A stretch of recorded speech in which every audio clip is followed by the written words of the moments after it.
in my contribution from a distance to this panel, I'm going to be focusing on issues of discourse in a project which involves on a grand scale the interrelation between forms of knowledge, forms of discourse and forms of action within a framework where we're dealing with a topic so big, so vast that we have to go well beyond our comfort zones in terms of disciplinarity. And so because of course we're dealing with a tipping point in the world out there which is intimately related to things that we're doing wrong and have been doing wrong for a long time. So from that I draw the paradoxical point of view that we need to be able to clearly see that many of the systems we've relied on need to be disrupted, and yet we still have to be the people we are, the species we are on the planet we inhabit. And so there's got to be, in a way, a rupture, a break, and yet a substantial continuity, because if we don't have a continuity, we won't have anything to bring to the issues of change. So I'll be homing in on the term debate. Debate is often used about climate change, the climate change debate, and on the one hand it's an appealing idea because there is no planetary power which can impose its rules, even if that was a good idea. And so there needs to be debate, discussion, there needs to be deliberation between different alternatives, and yet debate is often constructed as something which will paralyse action. So we need debate, but not too much. In this presentation I'll be suggesting that actually we need much more open, much more undecidable forms of discourse which go well beyond debate. But because to see things in terms as they sometimes are, that there is a debate between climate change advocates and climate change skeptics, head to head, put the champions of the two in a single room, lock the door. We televise what's happening inside, of course. Then we open the door and one will emerge from that room, bloodied but victorious, and that victorious combatant will be the pro-climate change. And of course, to see things in those terms is actually a way to guarantee there won't be that resolution, because whatever happens inside that room, owing to the mealy-mouthed humanitarian impulses of people, no one is allowed to kill anyone else, not while the television cameras are there anyway, and so there will be no outcome. It turns a very complex issue into a spectator sport. So I'm going to be suggesting that debate is tantalisingly a way to go, and yet we've got to frame that in a wider context. One of my contributions to this project is to emphasise a bit more than most others do in the team, ideas from chaos and complexity. And one of the values for me of doing this in terms of this project is that ideas of chaos and complexity do connect directly with, come from the hard sciences, and we simply have to, all of us, get out of our comfort zone. And so an idea that I'm going to be using in this talk is the idea of three-body analysis, which comes from the mathematician, the French mathematician Henri Poincaré, who was founding father of chaos theory. He was hugely influential on Einstein, very important figure in mathematics and science.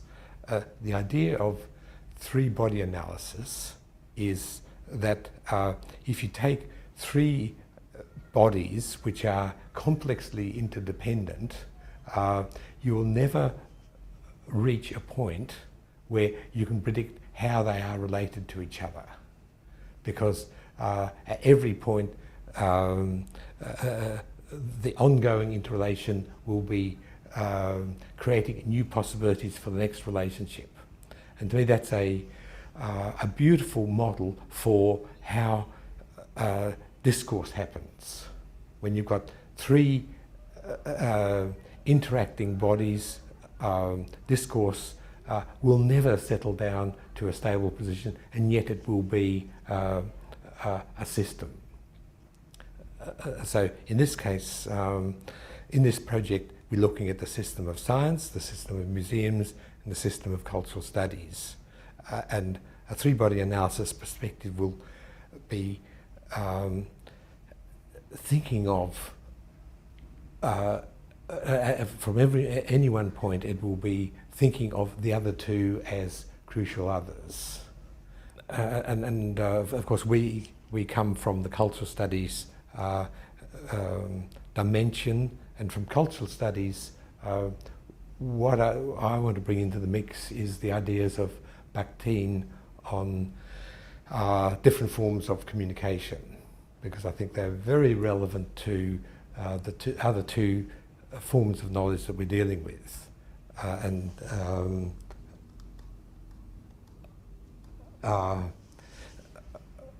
What Bakhtin proposed, well, Bakhtin producing ideas in Stalinist Russia in the dirty days of the 1930s. He knew what totalitarian discourse was all about. He was on the receiving end of it. So he had a judgmental critique of what he called monologic discourse, and that's oppressive, all-encompassing discourse. Incontestable penalties for contesting it were Siberia or whatever, one-way communication from above to below, a totalitarian authority. And it's useful for us, I think, to recognise that monologic discourse isn't just something which happened in those dark days in Soviet Russia, Hitler. Monologic discourse is still an ideal in both these institutions that we're dealing with. Science communication and museum communication alike have a notion of top-down linear communication. They target. They have the idea of experts targeting the uninformed, the populace. All rationality is seen to be the property of the powerful, the communicator. There is resistance, but any resistance from the receivers is to be circumvented by a variety of strategies, and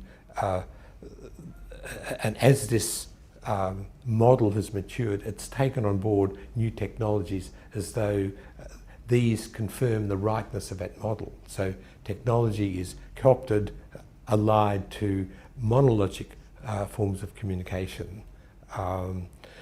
So if they were bad in totalitarian conditions, the addition of new technologies of communication is going to make them even worse. And so as we analytically respond to the new communication options, we've got to recognise that those options will be allied to various models. And in both museum and science communication, the dominant model is monologic, top-down, linear, bullet theories of communication. And it's hardly contested in either science or museum studies. So there's a huge effort to wean our partners away from the taken for granted rightness that the task is a linear sequenced one in which you make sure you're in the possession of a truth, then you package the truth to reach as many people, and once the people get the truth, they will do the right thing. It's not clear why they will do the right thing, but they will do the right thing. That's built into the linear model. So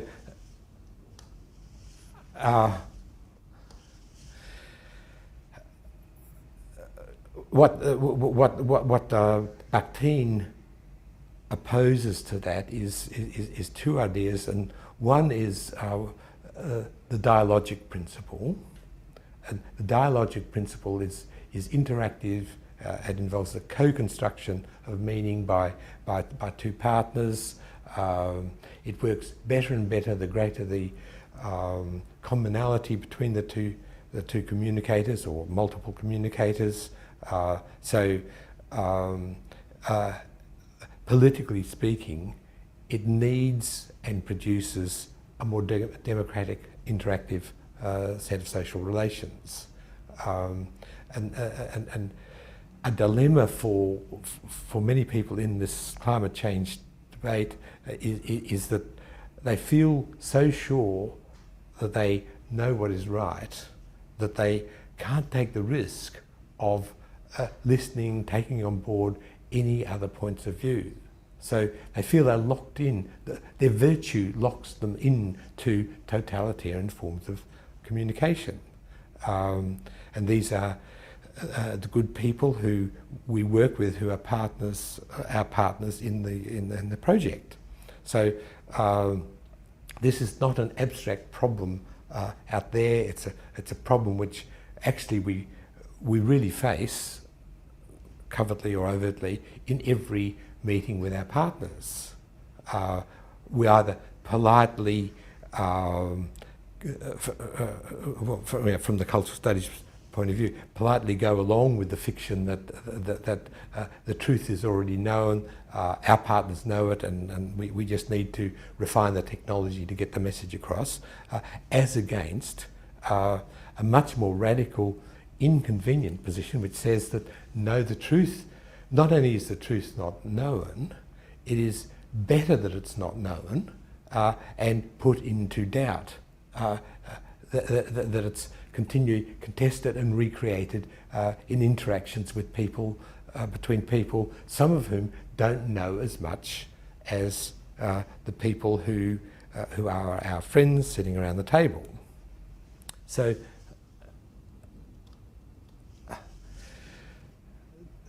Bakhtin had the idea of, within the dialogic, he had the idea of, he didn't use the term trialogue, but I used it on his behalf. The idea that even the minimal dyadic exchange between two people, between two interactants, is always conducted in the presence of an other, a third other, whose role is, whether or not they interact directly, they condition the interaction between the two. So in fact, the minimal form of communication is triadic, trialogue. So the dialogue needs to be understood as a trialogue, and you need to identify who the unseen other is in any exchange. Finally, Bakhtin has the idea of polyphony, and he applied this idea more to literary creativity, to novel and so on, but polyphony is multiple voices. So this is a condition where multiplicity is accepted and celebrated, not reduced. In forms of dialogue, because of the need for a political outcome, there's a constant constraint or limitation on the openness of the exchange. In a polyphonic exchange, the voices are in play, the outcome is the interplay. Now that's a fairly scary idea for museums who consider themselves communicators. The traditional model for museum communication was monologic, and so to go from monologic to encouraging the public to interact or to set up pseudo-interactive games it's as far as they feel able to go. I feel they need to go even further. I'll just finish.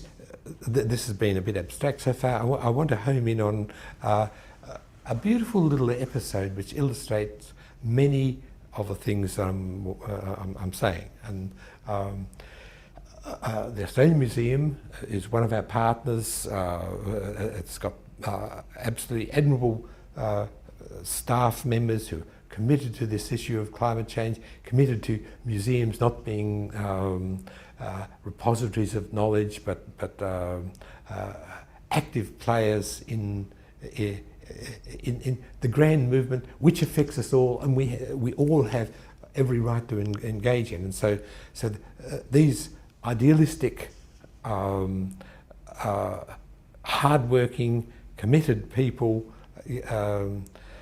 If the world was full of these people, there wouldn't be a climate change problem. So great people to be working with.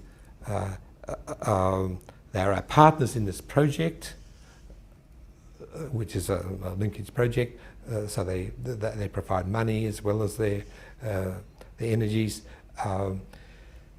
Recently, this year, they mounted a climate change exhibition. So they really put their money where their mouth is. This opened in May this year, so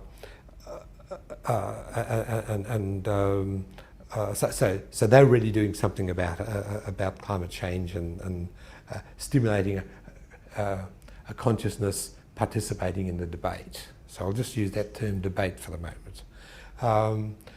On the morning, Monday morning, May the 4th, 2009, when the exhibit opened, Andrew Bolt, a well-known climate change skeptic, entered on his blog an entry under the heading "The Museum of Myths," and on this you can read it on the screen. But he started the Australian Museum in Sydney has an interactive exhibition on global warming that perfectly symbolises this new faith. And he quotes from them, whether you're confused about climate change or just want the latest information. Now, Andrew Bolt is a well-known climate change skeptic. He gets a lot of airspace because he is a skeptic. And this, in a way, is itself an artefact of this idea of debate, which is influential in the way the media manages the communication flows. The idea of a debate envisages binaries. So if there's people who have a view on climate change, that it's big and important and so on, in the interest in terms of what's seen as an ideal of democracy, two sides are constructed like a football match,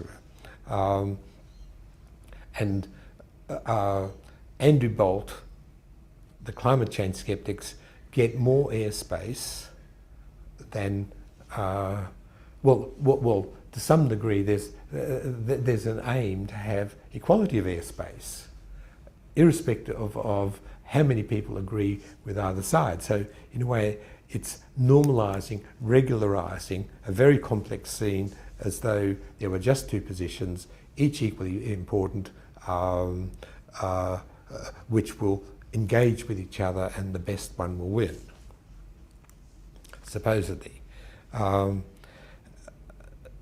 So moving on to Andrew Bolt's blog, and I'll start with at the beginning it says 6:31 a.m.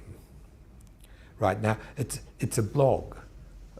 The blogosphere is something new that's come onto the scene very recently. The whole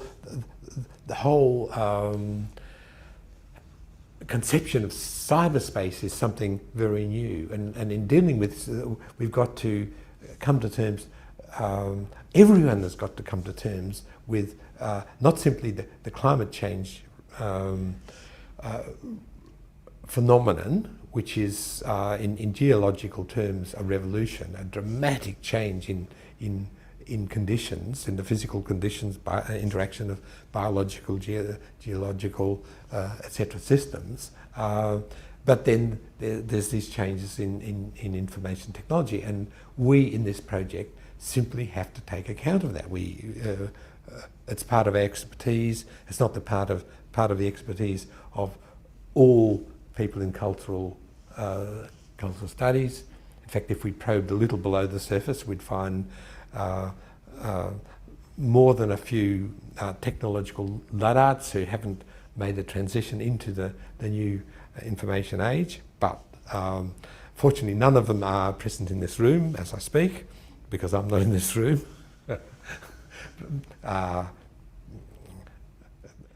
Sorry about that. I'll return to message. Andrew Bolt is able to intervene as a virtual intervention because, in the first place, the Australian Museum was there in cyberspace, and he doesn't. He lives in Melbourne, so he couldn't instantaneously turn up at the opening of the museum event. Anyway, it's 6:31 a.m. I think to myself as I read that, Andrew, get a life. But anyway, I'm not sure that I want him to get a life. Certainly he's conscientious. At 6:31, writes this and sends it off.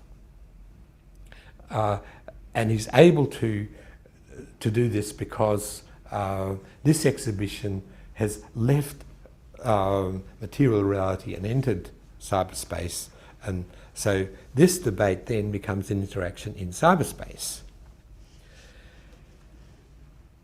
He quotes the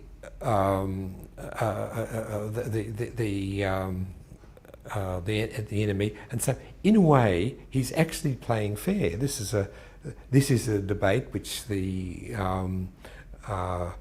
Australian Museum didn't know they were part of, but he doesn't.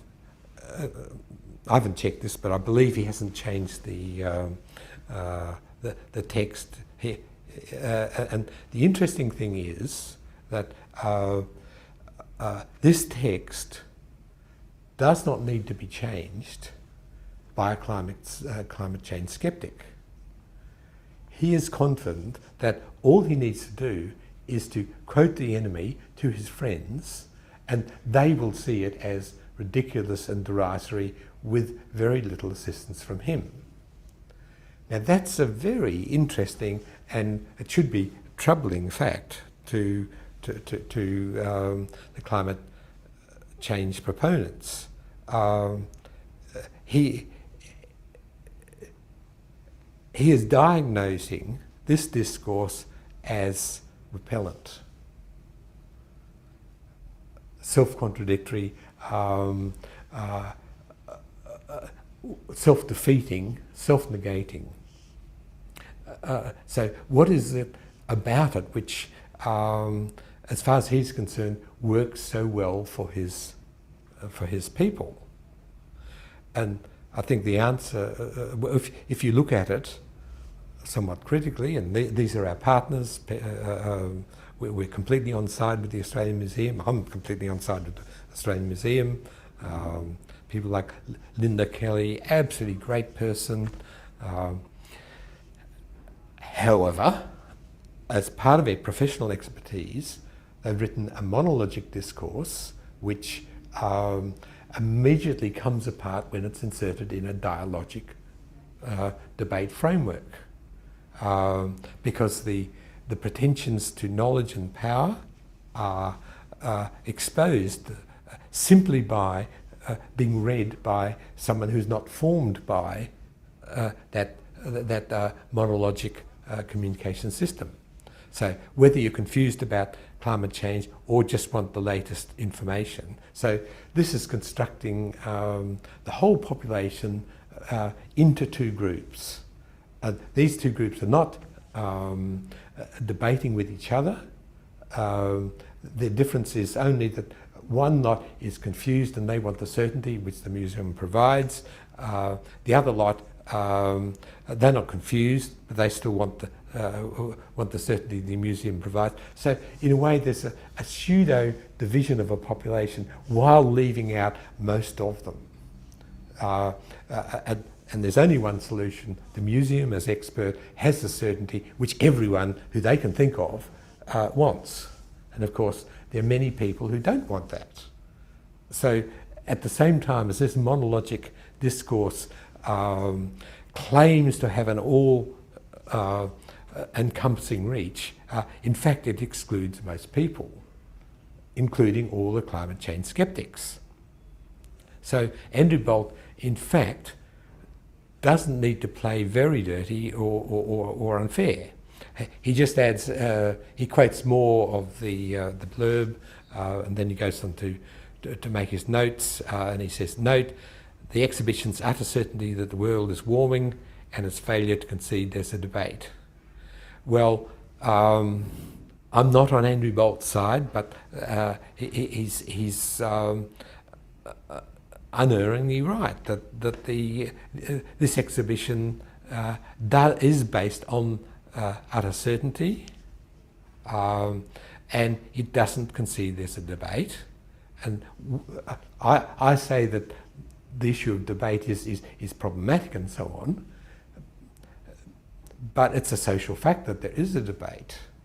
There's a lot of disagreement. The context which this text is trying to construct is a homogeneous world in which the museum and science, in an indissoluble bond, can call all the shots.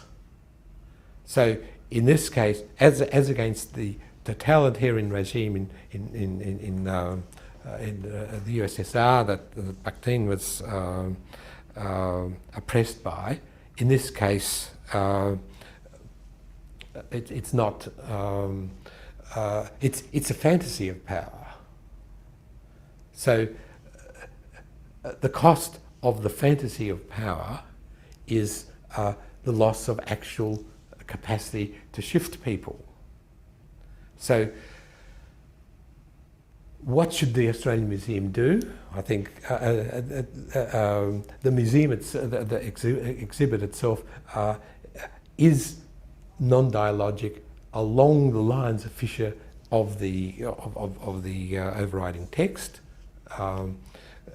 So it's organised in the two scenarios. If we do nothing, nightmare vision. If we do something, still more or less a nightmare, but not such a bad nightmare. And the whole complexity of all these issues and interrelations is reduced to two scenarios, not to, and a scenario is not a dialogic interactant. A scenario is a possibility projected monologically and not even formed as a debate. So just looking at that museum exhibit, which Fiona and Ben and some of us did, would it be weakened, I asked, by having quotations from Andrew Bolt and his allies on the walls? And I think it would be strengthened. What are these guys worried about? And